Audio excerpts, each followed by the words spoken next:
Well, the Tigers are roaring again. The Eagles are no longer mucking around. The Saints outlasted the Buffaloes, and who knows what happened at Norbuilt on Sunday. The rain obscured everything. Gray, another interesting round of NTFL. Wet day at Fred's Pass, David, wasn't it? We saw 13 goals kicked and Districts get home by less than one goal.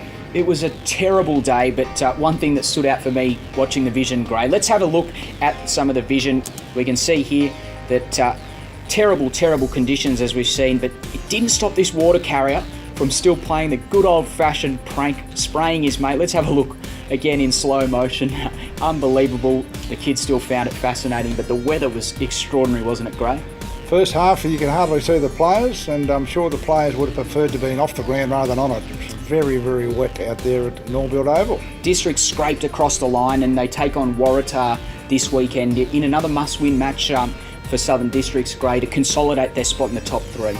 Yeah, it is a must-win. They'll be without Henry R. Moore, of course, who incurred the wrath of the tribunal during the week. He's been one of their key playmakers.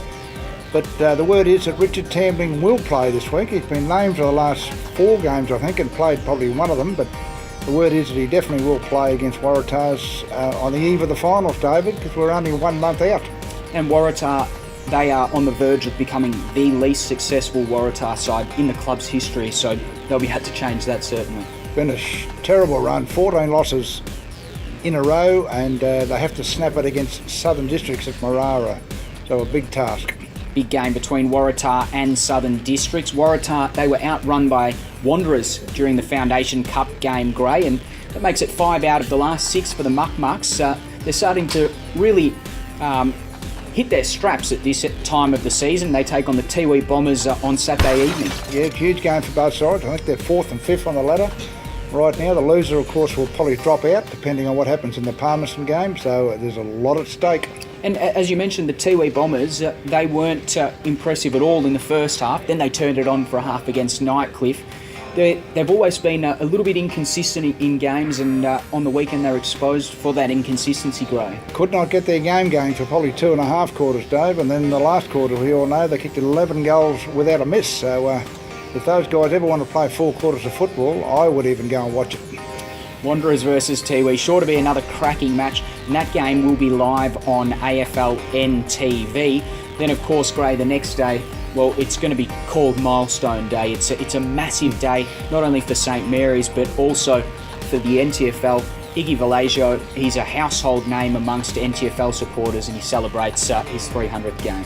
Fantastic achievement. Only the 4th player in 100 years of top-end football to play 300 games is Ignatius Vallejo, so I'm sure there'll be a big crowd out there to watch the Nightcliff St Mary's game, and probably more than a half, I think, will be St Mary's fans. And St Mary's also not short of milestones themselves, 150 for their skipper Peter McFarlane, and they do it on Damien Hale's turf. I feel like that adds another sort of level to this story, Gray. There's a fair bit of spice out there anyway, I think, Dave. I think if you go behind the scenes and talk to certain people, so it'll be a great game, 1 versus 2, and as you say, a combined 450 games there being for St Mary's, so huge day of football. And Nightcliff have a really good record at home, Gray. Are they any chance of knocking over the top of the table Saints on Sunday? Well, you would think so, although there is doubt on the big ruckman Gilhouse playing. I think his availability is in question, so he'll certainly be a loss. He's height around the ground.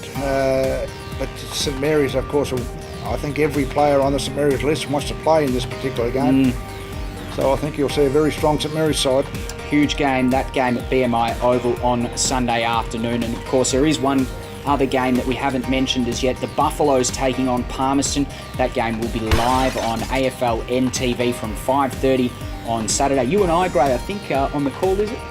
Yeah, you and I will do that game. We'll probably do the late game even, if we're doing the Wanderers game, are we? Yeah, we are doing the Wanderers game. It should be a couple of good games, but Buffaloes, are their finals chances gone, Gray? Well, I picked them to make the finals, didn't I? But disappointing loss last week. They had more than their fair share of the football, and to beat St Mary's for the first time in 9 years, losing that particular game makes it very hard. They've got to win all 3 and rely on other teams around them losing, so very tough road home for the Buffaloes, including this weekend's game, of course, because Palmerston equally desperate to snap a 2-game losing streak. Amazing that Palmerston, with not too many minutes to go, hit the front against Districts, and suddenly they look like they may have a hold on third spot. Now suddenly they're outside the 5. It's just such an incredible season of football, and that's how close it is, isn't it, Gray? Been an amazing season of football, top-end football, and the fans have certainly got their money's worth. It's going to go right down to round 18, I think, before we find out who's playing in the elimination final. Buffaloes and Palmerston from 5:30 on AFLN TV. Make sure that you tune into that one. But let's take a quick look at the ladder. And we can see here St Mary's well and truly on top of the ladder, 10 points clear of Nightcliff. Then Districts, who are a game clear in third now, Gray, courtesy of that win that they just scraped across the line on the weekend. Wanderers suddenly in fourth position. And then the Bombers, Palmerston Buffaloes and Waratah sitting outside the 5 at the moment. Wanderers were the big mover from the weekend. Yeah, but I was talking to Dean Rioli earlier this week. He thinks if his side can beat the Buffaloes, and there has to be a loser, you would think, between Wanderers and the Tiwis, unless it's a draw, of course, then they'll be back in the 5 at Palmerston, and Dino Rioli will be quite happy with that, I would say.